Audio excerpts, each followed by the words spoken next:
안녕하세요. 사연을 시작하기에 앞서 구독과 좋아요 부탁드려요. 감사합니다. 사연 시작해 볼게요. 저는 윤하영이라고 해요. 34살, 도자기 공방 하영의 대표이자 하영 아트갤러리의 오너죠. 20대부터 시작한 작은 사업이 지금은 연매출 50억이 넘는 회사로 성장했어요.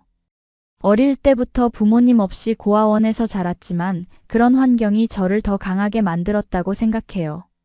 26살 때 박 회장님을 만나 투자금과 사업 노하우, 인맥까지 아낌없이 도움을 받았고 8년이 지난 지금은 업계에서 인정받는 사업가가 되었죠. 남자친구는 1년 전 제 갤러리 전시회에서 만났어요. 그는 의대를 졸업하고 막 인턴 생활을 시작한 30살 의사였죠. 우리는 빠르게 가까워졌고 반년 정도 만났을 때 그가 청혼했어요.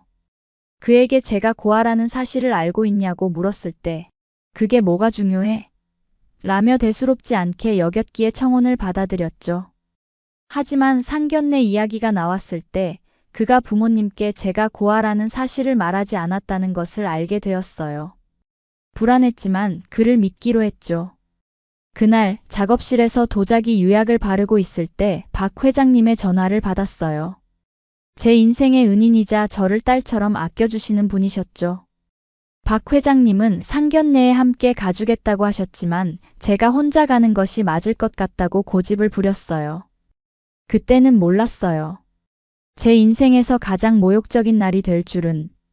상견례 당일 약속 장소인 강남의 고급 한정식 집에 도착했을 때 예비 시어머니가 처음 한 말은 부모님이 아직 안 오셨네. 였어요. 그때 심장이 쿵 내려앉았죠.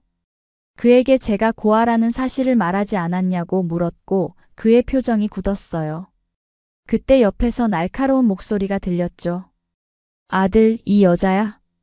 짝퉁으로 온몸을 치장한 예비 시어머니가 제게 다가왔어요.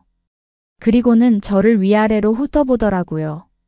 남자친구는 어색하게 웃으며 저를 소개했지만 그의 어머니 눈빛은 경멸로 가득했어요. 예약된 방으로 들어가자 민석의 아버지가 소주를 마시며 앉아 있었어요. 그는 낡은 양복에 투박한 손을 가진 평범한 아저씨 같았죠. 곧 이어 부모님은 아직 안 오셨나? 라고 물었을 때 저는 용기를 내어 저는 고아입니다. 라고 밝혔어요. 순간 방 안의 공기가 얼어붙었죠. 예비 시어머니의 표정이 일그러졌고 남자친구에게 화를 냈어요. 아들, 고아랑 결혼한다는 거야? 말도 안 돼. 남자친구가 당황하며 제가 누구라고 변명하기도 전에 그의 어머니는 제 머리채를 확 잡아당겼어요. 2001년. 고아 주제에 감히 우리 아들을 꼬셔. 의사인 우리 아들이 니년이랑 급이 맞니? 어딜 의사 꼬셔서 지 팔자 펴보려고. 근본도 없는 것이. 그 여자의 입에서 쏟아지는 막말과 비속어는 끝이 없었어요. 사람들의 시선이 모이는데도 예비 시어머니는 계속해서 소리쳤죠. 내가 겨우 너 같은 며느리 보려고 의사로 키운 줄 알아? 주제를 알아야지. 그리고는 제 얼굴에 냉수를 확 끼얹었어요. 순간 온몸이 얼어붙는 것 같았죠. 주변 테이블에서 숨죽인 탄성이 흘러나왔고 옆 테이블에 있던 손님들이 휴대폰을 꺼내 이 상황을 찍기 시작했어요. 남자친구는 여전히 고개를 숙인 채 아무 말도 아무 행동도 하지 않았어요. 예비 시어머니는 손에 들고 있던 젓가락으로 제 어깨를 콕콕 찌르며 계속해서 저를 모욕했어요. 남자친구의 아버지는 그저 술만 마시며 비웃고 있었죠. 우리 아들이 의사인데 겨우 너 같은 고아를. 넌 정말 의사랑 네가 급이 맞다고 생각하니? 양심이 없네. 그 순간 제 안에서 무언가가 끊어졌어요. 어린 시절부터 수없이 들어온 차별과 모욕, 그리고 그것을 참아내며 쌓아온 성공이 머릿속을 스쳤죠.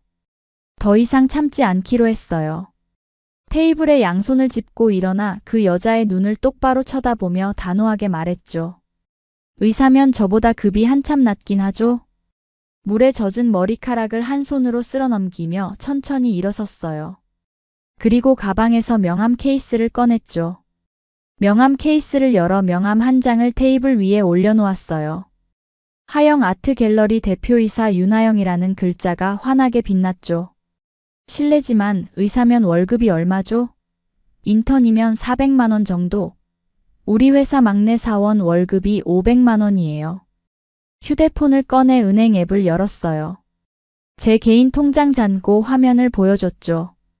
이건 제 개인 통장이고요. 회사 통장은 보여드리기 어렵네요.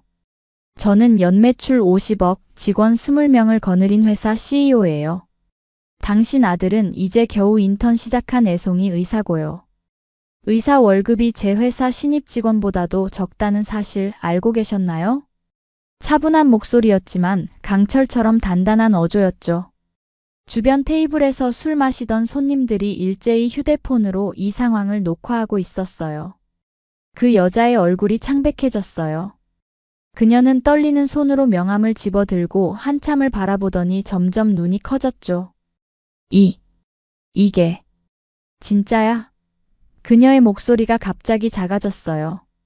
민석 아버지도 술잔을 내려놓고 명함을 빼앗듯이 확인했어요. 당신, 그 박성준 회장님과. 네, 박 회장님은 제 멘토이자 사업 파트너예요. 제 아버지처럼 저를 아껴주세요.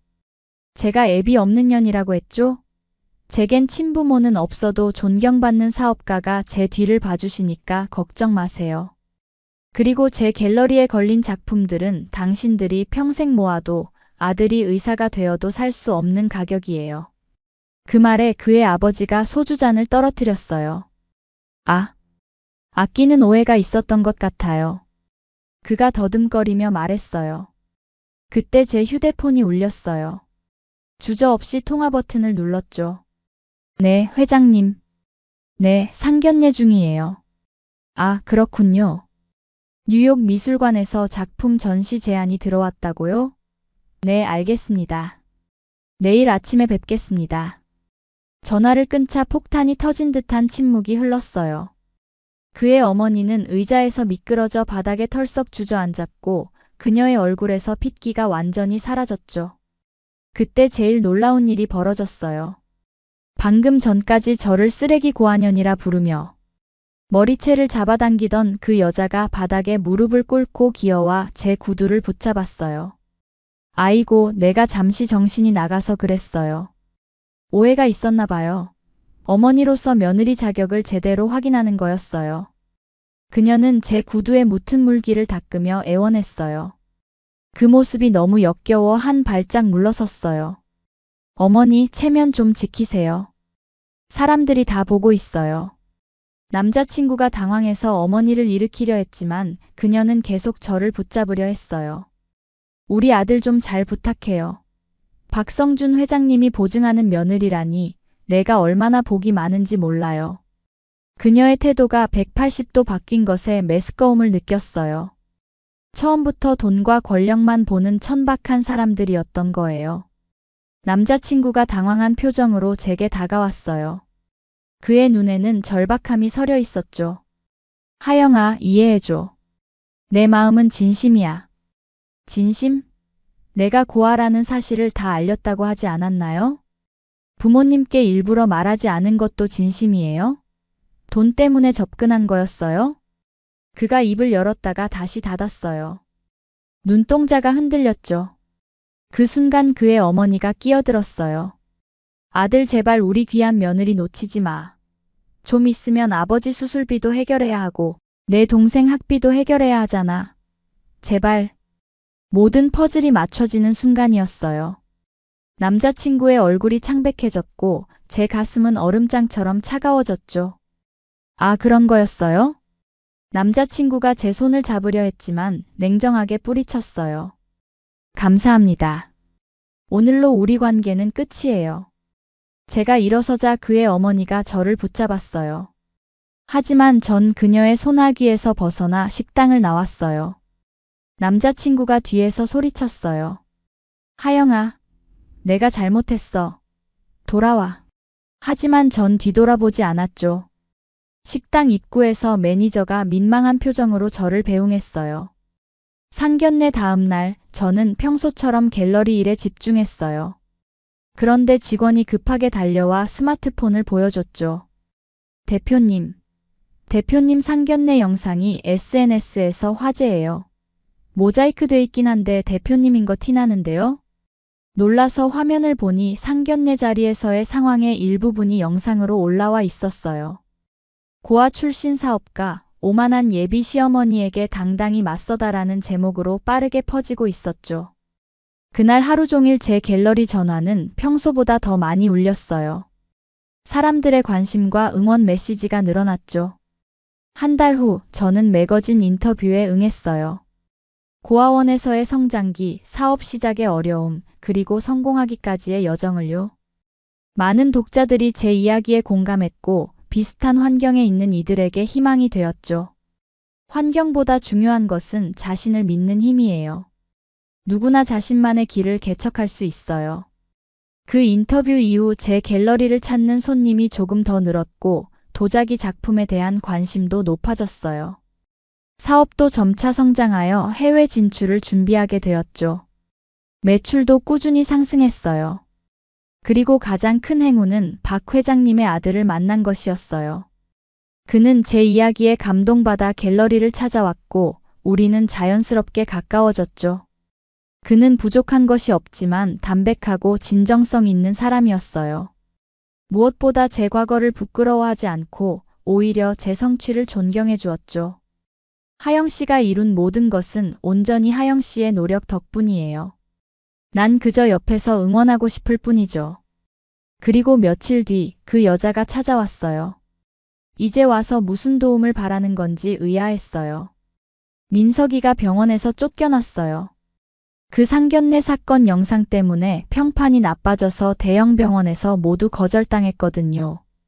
그 이야기를 듣고 있자니 옆에서 따뜻한 손이 제 손을 꼭 잡아주었어요. 박 회장님의 아들. 그는 제 약혼자가 되어 있었어요. 하영 씨, 회의 시간이 다 되어가네요. 그가 시계를 보며 속삭였어요. 민석 어머니의 얼굴이 창백해졌어요. 그녀의 눈에는 질투와 후회가 가득했죠. 도와드리고 싶지만 제 약혼자가 기다리네요. 새 인생을 시작하느라 바빠서요. 그 여자의 얼굴에 드리운 충격과 후회의 표정을 보며 제 마음은 더욱 가벼워졌어요. 그리고 저는 결혼식을 올렸어요. 이제는 정말 박 회장님과 가족이 된 거죠. 신혼여행에서 돌아온 후 제 사업은 더욱 번창했어요. 남편과 함께 불우한 환경의 아이들을 위한 장학사업도 시작했죠. 특히 고아원 출신 아이들이 자신의 재능을 마음껏 펼칠 수 있도록 지원했어요. 인생은 참 예측할 수 없는 여정이라는 생각이 들어요. 한때는 머리채를 잡히며 고아년이라 불렸던 제가 이제는 모두가 존경하는 사업가이자 영향력 있는 후원자가 되었으니까요.